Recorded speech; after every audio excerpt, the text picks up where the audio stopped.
አሰላሙ አለይኩም ወራህመቱላሂ ወበረካቱሁ። ሰላም ጤና ይስጥልኝ። ውድና የተከበራችሁ የቻናሌ ቤተሰቦች እንደምን አላችሁ? አለሁ አልሐምዱሊላህ። ለቻናሌ አዲስ የሆናችሁ ሰብስክራይብ በማድረግ ቤተሰብ ሆኖ እንዲሁም ነባሮቹ ሼር ላይክ ስለምታደርጉልኝ አብራችሁ ስለሆናችሁ ምስጋና ከልብ ነው። ፕሊዝ ቪዲዮ አይታችሁ ሰብስክራይብ ሳታረጉ አትለፉኝ። ቅንነት ለራስ ነው። ባካችሁ አሳድጉኝ። ዛሬም በአዲስ ርዕስ ተመልሼ መጥቻለሁ። የህይወት መንገድ ክፍል 50 ላይ ደርሰናል። ህይወት ከምን ደርሳ ይሆን? ሳሮንስ ተጋልጣ ይሆን ወይስ ምን ላይ ትሆን?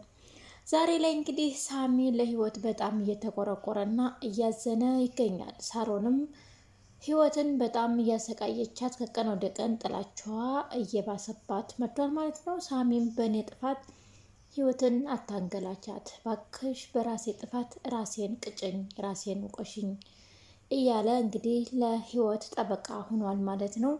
አብራችሁን ተቆያችሁ የህይወትን ምን ላይ እንደደረሰች እና የሳሮንን ክፋት አብራችሁ የምትሰሙ ይሆናል። ቪዲዮውን በላይክ ጀምሩት። ዳዊትና ህይወት እንግዲህ በፍቅር ከንፈዋል። በባለፈው ክፍል ለህይወት የፍቅር ጥያቄ አቅርቦላት ነበር ዳዊት እና እሷም ካሰበችበት በኋላ ፍቅሯን ተቀብላለች። እናም ህይወትና ዳዊት ከሶፋ ላይ ቁጭ ብለው እየተጫወቱ እየተቃለዱ እየተሳሳቁ እያለ ሳሮን ከውጭ ገባች። በንዴት እንግዲህ የያዘችውን ቦርሳ በህይወት ላይ ወሩራ ጭቅላቷን ስትላት ዳዊት በጣም ተናደደ። ሊመታት እጁን ሲያነሳ ሴት የላከው ሞት አይፈራም አሉ። ጭራሽ ሊደበድበኝ ነው እንዴ? ታላቅ እኮ ነኝ ብላ ስትጮህበት ዳዊትም በንዴት ጉሮሮዋን አንቆ እኔ ምልሽ አንቺ የማቀሽ ሳሮን አይደለሽም በጭራሽ። ታላቅ እህቴ ብትሆኝም ነገር ግን ሰዎችን ስትጎጂ ዝም ብዬ ማየት አልችልም ብሎ ጉሮሮዋን አነቃት። ይህን ያየችው ህይወትም እባክህን ዳዊት ልቀቃት፣ እባክህን ልቀቃት እያለች ዳዊትን እጁን ይዛ አለቃትም። እቺ ጨካኝ፣ ይሄን ጭካኔ ኬት ነው የመጣሽው? የማቀሽ ሳሮን አይደለሽም ኬት ነው የመጣሽው? እያለ ሲጮህባት እሷም እንግዲህ ለአንዲት ገረድ ብለህ እኔን ልገለኝ ነው? እህትህን ልገለኝ ነው? ታላቅ መሆኔን መረሳህ ማለት ነው ብላ ስትጮህበት ታላቅም ሆንሽ ታናሽም ይህን ጭካኔሽን እያየሁኝ በጭራሽ ዝም አይደለም። ካሁን በኋላ ህይወትን አጠገቧ እንዳደርሽ ጫፏን እንዳነኪያት ብሎ ዛተባት። ሌላው እንግዲህ ዘና የምታረገን ሰላም ናት። ሰላም በቅጠል መካከል እየተራመደች የትኛው ነበር አባብዬ መስተፋቅር ያሰራል ያሉት ቅጠል እያለች ቅጠል እየለቀመች ነበርና እንግዲህ ያንን እነ ህይወት ቤት ያለውን ቆንጆየው ልጅ ወድጄዋለሁ እያለች ብቻዋን እያወራች ነበር። ለነገሩ ቆንጆ ያገባ ቆንጆ ይወልዳል። ስለዚህ ቆንጆ ልጅ ያቺ የቆንጆ እናት መባል አልፈልግም፣ የራሴ ቆንጅና ይበቃኛል እያለች ብቻዋን እያወራች ሳለ ህይወትን ከኋላ አየቻት። ህይወት በጣም ተጨናንቃ ምንም ሳታውቅ ወደ ቤት እንኳን እንደሄደች ምንም ሳይለይላት እየበረረች ወደ ቆሻሻ ውስጥ ነበር የገባችውና ምን እያደረግሽ ነው? አንቺ የኔ ህይወት ነሽ ወይስ ተሳስቼ ነው ብላ ሰላም ዞር ብላ ስታያት አዎ የራሷ ህይወት ናት። እናም በጣም ተጨንቃ ነበረ። ከዛ ዳዊት መጥቶ ምን ሆና ነው ብላ ስጠይቀው አይ ከሳሮን ጋር ተጣልተው ተጨቃጭቀው ነው ለዛ ነው አላት። ሰላምም እንግዲህ ይቺ የሸይጣን ቆራጭ የሆነ ከህይወት ራስ ላይ ውረጅ ብላት በቃ አልሰማኝ ብላለች አይደለም፣ በቃ ህይወትን አልፋታት አለች አይደለም ብላ ጫማዋን ይዛ ስትሄድ ባክሽን ሰላም ተመለሺ፣ የኛ ችግር ነው የቤት ችግር ነው፣ ስለዚህ እኛ እንፈታዋለን፣ አትግቢ እኛ መካከል በቤተሰብ መካከል አትግቢ ብላትም ዳዊትን ግን አልሰማችውም። በአንድ እጇ ጫማዋን አውጥታ ሳሮን ልትደበድብ ወደ ቤት አመራች። ቤት እንደደረሰች እንግዲህ ሶፋ ላይ ያን እንግዳውን ልጅ ሚኪን ቁጭ ብሎ ስታየው አቤት መልክ ብላ ራሷን ስታ ፌን ተነቀለች ማለት ነው። እንግዲህ የወንዶች ውበት ስታይ ፊቷን አይኗን ይጋርዳታል፣ ፊቷን ያንጸባርቃታል ማለት ነው። ሰላም የወንዶች ውበት አድናቂ ናትና ፌን ትነቅላለች የቆንጆ ወንዶች ስታይ። በዛም እንግዲህ በዛም የተነሳ ሳሮንን ሳትመታት ብቻ ነካ አድርጋት ተመለሰች። በሚኪ ቁንጅና የተነሳ ፌን ተነቅላ አቤት አቤት ሰላም በጣም ዘና የምታደርግ ልጅ ናት። ሚኪም እንግዲህ እኔ በህይወቴ እንዴ ሰላም የሚያስቅና ምርጥ ሰው አይቼ አላውቅም ሲል ይሄም የህይወት ስራ ነው ብላ ሳሮንም ስትጮህ እንዴ አራት ጮህ ሳሮን ሆኖች ነው ህይወት ምን አረገች? ህይወት አላመጣቻትም ሲላት አዎ መጀመሪያ ማናመጣትና ህይወት ናት ወደዚህ ቤት ያመጣቻት የነበረው ስለዚህ ህይወት ናት ተወቃሿ ህይወት ናት ብላ እንግዲህ ያው ህይወትን ስለምትጠላት ማንኛውንም ነገር ከሷ ጋር ታያይዘዋለች ሳሮን። ከዛን እንግዲህ ህይወት በጣም ከፍቷ ስለነበረ ውጭ ላይ ቁጭ ብላ ግቢ ብሏትም እምቢ ብላ እያለቀሰች ነበረ እና ሳሚም ወደ ሳሎን ጋር መጥቶ አሁን ደግሞ ምን አደርገሻት ነው? ውጭ ላይ በጣም እያለቀሰች ነው፣ እየተነፋረቀች ነው እና ምን አድርገሻት ነው? ምን ብለሻት ነው ብሎ ሲጠይቃት እና እኔ ምን ላድርግ ታዲያ ለድሮሽማ እየተቆረቆርክ ነው ማለት ነው ብላ መለሰችለት። ሳሮን እባክሽን እኔ ያው ልክ እንዳልሰራሁ አውቃለሁ፣ ጥፋቴን አምኛለሁ፣ ይቅርታ ጠይቄያለሁ፣ በተደጋጋሚ ይቅር በይኝ ብዬሻለሁ።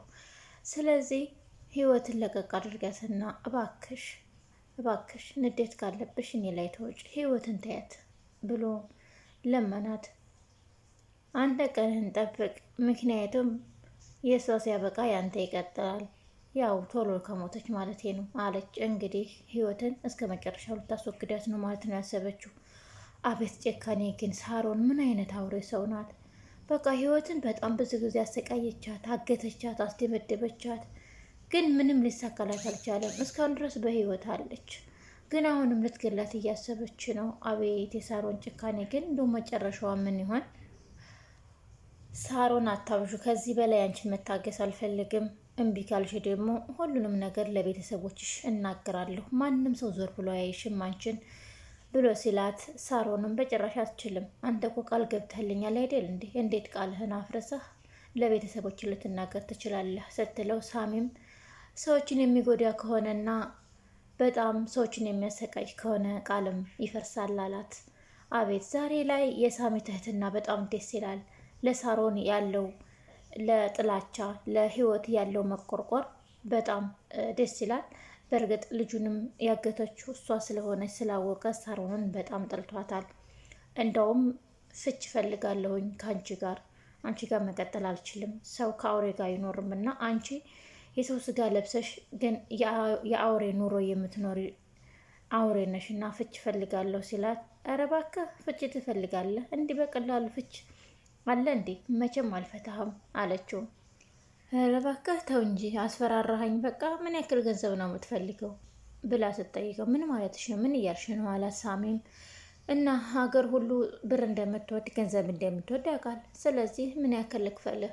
አፍህ እንዴት ዘጋ ስትለው፣ እኔ አልፈልግም 100,000 ብር ስትለው፣ አይ 100,000 ብር ምን አላት? 100,000 ብር ለምንድን ነው መቀበልሽ ብሎ እሱም ሲከራከራት፣ አውቃለሁኝ እኮ ከጀርባ እየሄድክ ቤት እየሰራህ እንደሆነ ደርሼበታለሁ፣ አንተም ከኔ ጀርባ ብዙ ነገር እየደበክ ነው ብላ አስደነገጠችው። እንግዲህ ሳሚ ሳሮን ሳታቅ ቤት እየሰራ ነው ማለት ነው፣ ገንዘብ እየተቀበለ ከሷ። ስለዚህ ከፈለክ አንተ የኔን ምስጢር ለቤተሰቦች አወራለሁ ካልክ አንተ የምትሰራውን ቤት ሙሉ ለሙሉ በራሴ ስም ማድረግ እችላለሁ አለችው። እኔ ምልሽ አንቺ ለይቶልሻል፣ በጣም አብድሻል። ይሄ ነገር ሳይብስብሽ እና አብደቱ ጨርሶ ሳያጃጅልሽ ወደ ራስሽ ተመለሽ፣ ይህን ያሽሁን መጥፎ ስራ አቁሚ አላት። እድሜ ለእናንተ ሁላችሁም ተባብራችሁ ተጨማምራችሁ ነው እኔን ያሳብዳችሁኝ አለች። መቼም ቢሆን በቃ አንቺ ተክፋትሽ አትማሪም፣ ተስተትሽ አትማሪም ብሎ ሳሚም ጮህባት። ሳሮንም ብትሆን አሁንም ከጥፋቷ ልትማር ስህተቷ ልታስተካከል ፈቃደኛ አትመስልም። ይልቁን ብላ አሁንም ሳሚን እያሰራራችሁ ነው። እኔ እኮ ሳሮን አንቺን ላግዝሽ ሞከርኩኝ፣ ከሰዎች ወሬ ከሰዎች ጭቅጫቄ ልታገትሽም ልከላከልልሽም ሞከርኩኝ፣ ብዙ ለፋሁኝ። አንቺ ግን ካለሽበት አልተንቀሳቀሽም። ምንም አይነት ለውጥ እንኳ በአንቺ ላይ ያየሁት ነገር የለም። ይባስ ብሎ በጣም ብሶብሻል። በጣም ጨካኝና አውሬ ሆነሻል። እና ታዲያ ምን ላደርግ እኔ ምን ብዬ ላግዝሽ አላት። ስማኝ ሳሚ፣ ጠብቅ ብቻ። እኔ ያንተን ህይወት ገሃነም ነው የማደርገው። እዚህ ዓለም ላይ መፈጠርህን እንድትጠላ ነው የማደርገው። ብቻ ዝም ብለህ ጠብቀኝ አለችው። እሷም ሳሚም ሳሮን እኔን እንደፈለግሽ አድርገኝ፣ አዎ በጥፋቴ ነው፣ ግን ምስኪኒቱን ህይወትን ታያት እባክሽ፣ ከእሷ ህይወት ውጪ፣ በቃ እኔን እንደፈለግሽ ማድረግ ትችያለሽ አላት። ዛሬ ላይ እንግዲህ ሳሚ ለህይወት ያለው አክብሮትና እዝነት በጣም ደስ ይላል። በፊት እንግዲህ ሁላችንም እንዳየነው አይወዳትም ነበረ። በሳሮን ትግል ነበር ያለችው። ሳሮን ወደ አውሬነት ስትቀየር፣ ሳሚ ደግሞ ወደ መልካምነት ተቀይሮ የህይወት ጠበቃና የህይወት ተከላካይ ሆኗል። እናም ደስ ይላል። እንግዲህ ሌላው እንግዲህ ዳዊትና ህይወት ተፋቅረዋል። መጨረሻቸው ምን ይሆን? እህትማማች መሆናቸውን ሲያውቁ፣ እህትና ወንድም መሆናቸውን ሲያውቁ ምን ይፈጠር ይሆን? ምንስ ይሰማቸው ይሆን? በጣም ከባድ ነው። እንግዲህ በሌላ ፓርት ተመልሰን እስከምንገናኝ ድረስ የዛሬውን እዚህ ጋር ጨርሻለሁ። ወደ ቻናሌ ቤተሰቦች አብራችሁኝ ስለሆናችሁ ምስጋናዬ ከልብ ነው። ለቻናሌ አዲስ የሆናችሁ እንደተለመደው ሰብስክራይብ ማድረጋችሁን አትርሱ። እንዲሁም ነባሮቹ ሼር ላይክ በማድረግ አበረታቱኝ። ወዳችኋለሁ፣ አከብራችኋለሁ። ባይ ባይ።